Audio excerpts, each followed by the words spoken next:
20,000 students, 15,000 undergrads, the first operational land-grant university. The motto there, rule by obeying nature's laws. So tonight, you've got the Wildcats, you've got the Golden Bears. And the more ferocious of those two predators is in the lead right now at 5-3, Cal in the driver's seat. Obeying nature's laws. Connor Sullivan says he wants to be, after he graduates, wants to be a firefighter. Wow. So also following, obeying nature's laws. That's like a lead-in, right? That we worked on that. Love how that comes together. And there is Sullivan, Cal's long man from a year ago. 3 or more innings in 12 of his 15 appearances. The senior transferred from the College of San Mateo. And takes over for Christian Becerra, who gave up all 3 runs over 2 innings. In addition, for Sullivan, in addition to his time with the baseball team, he was also the kicker for San Mateo College. He holds multiple high school kicking records at his previous high school. Big boy, 6'5", 180. He's got the sleeve on that left arm. I've seen a lot of characters on the mound in this game.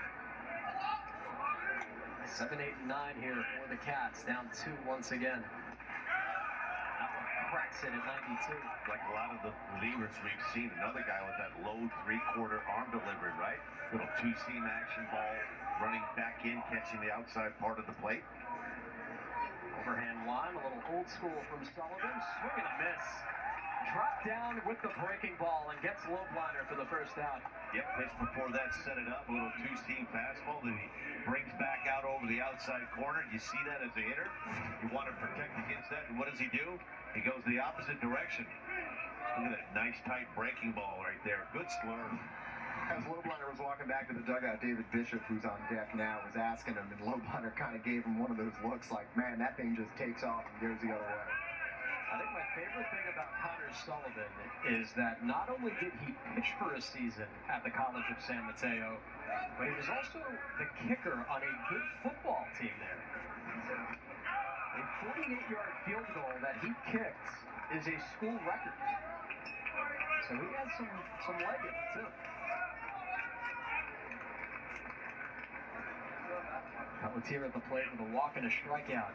So will it be advantage Golden Bears if this goes into a tie and they decide, okay, we're not going to play extra innings. We're going to have a kick on this field. We kick the field goals. The Golden Bears are like, we got this one. We've got our guy. Just don't let Kyle Shanahan call for it after the coin toss. Very impressive night here for Cal. And they took a shot to the jaw when K-State took the lead with a 3-run fifth, but not a whole lot has happened otherwise. I think we're all spoiled. I don't know if you were at home watching, had a chance to watch a really good game this afternoon, Ohio State and Boston College. Tyler Mudd, left-handed reliever from Boston College. 5 scoreless innings in relief to pick up the win. Just off the corner. This is, of course, opening day for college baseball. It's a blast. I mean, if you're new to the college baseball scene, you're tuning in on MLB Network tonight.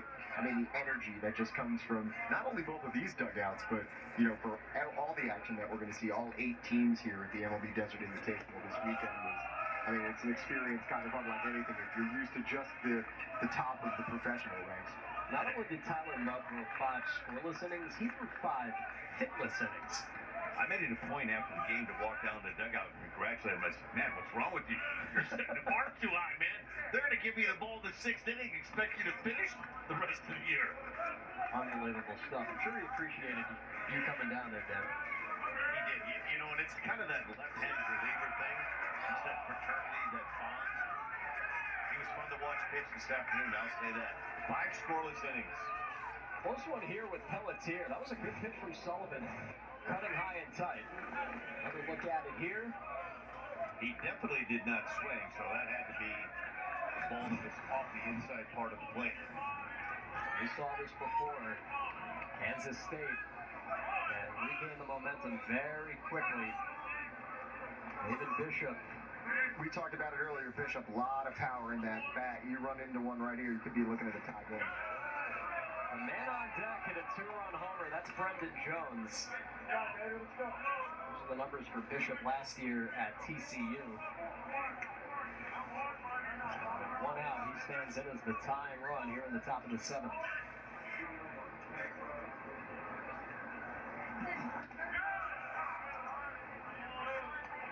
Sullivan slowing it down a little bit, trying to get it over. Of course, he'd love a ground ball with Advin Kula shaded out up the middle. Lots of room on the right side here for Bishop. And instead, he chops it up third and foul.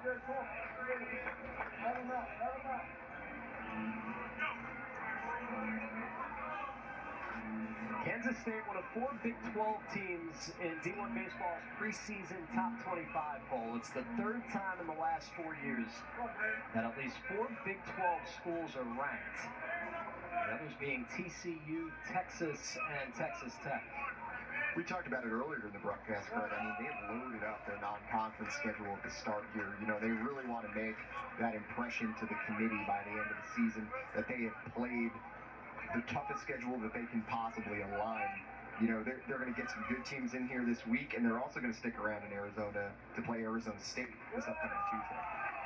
You said that the Wildcats have arguably the toughest non-conference schedule in the country. Top 35 RPI teams. Tennessee on Tuesday, March 5th, with a game at Clemson the following day. And then in April, they go back-to-back at UConn and Northeastern. The payoff is roped in the center, but Green is right there.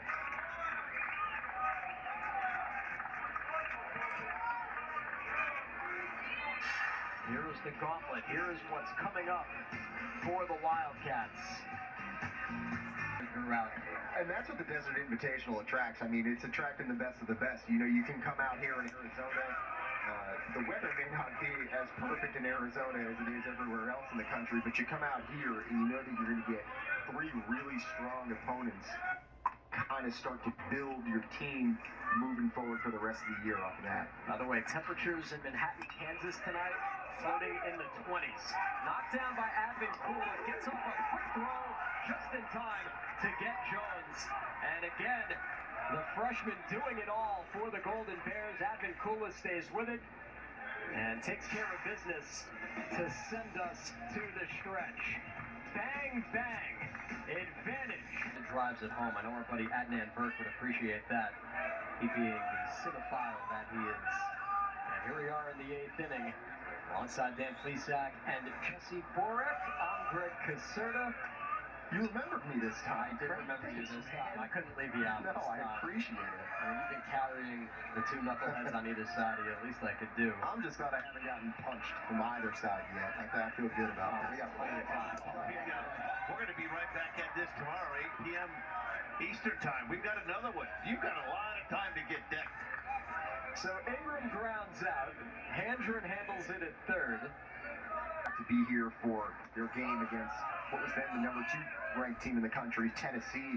I know right now happening over at Griselle Field at GCU. They're hosting Georgetown. They're kicking off the Desert Invitational as well tonight. We'll see them tomorrow playing USC. And this is the time for the Wildcats to get themselves ahead. They led very briefly after a 3-run top of the 5th, but nothing doing since. Early day, not looking for the fastball, stares a one right down the gut. Connor Sullivan, a scoreless 7th, looking for out number 2 here in the 8th. And he hit his mark, but it's off the corner. I think what's been impressive, like I'm into this whole pitcher-catcher thing, right? And I can really see why the industry really thinks a lot of Loma Vida. Very athletic behind the plate. I think he gives a really good target. He doesn't move around a lot. One of the things I like about him, he's quiet behind home plate. When he sets it, he gets ready to give this sign and to sit there. He's just really quiet. He's a great target to throw to. And that changeup did exactly what Sullivan wanted it to do.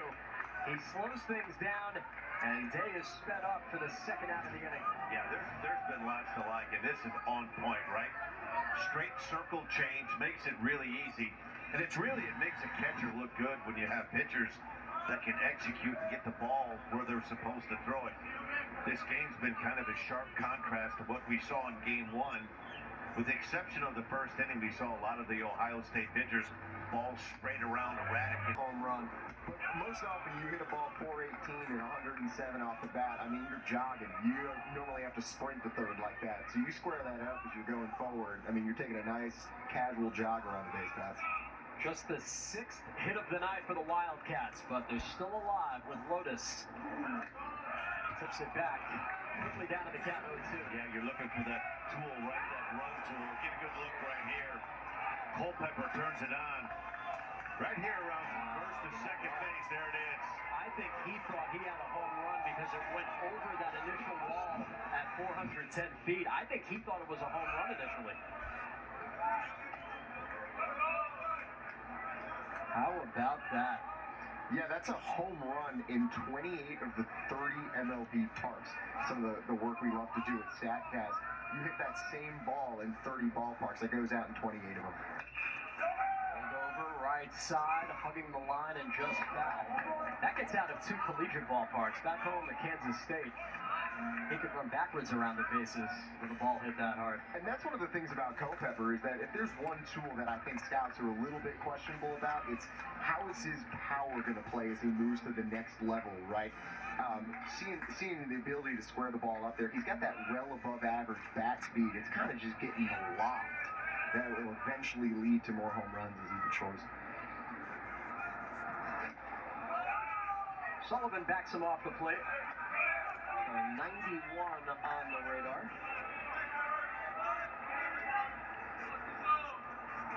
Pretty good sequence of pitches. He's been using that changeup off that fastball in. See if he doesn't go back to that straight change down and away.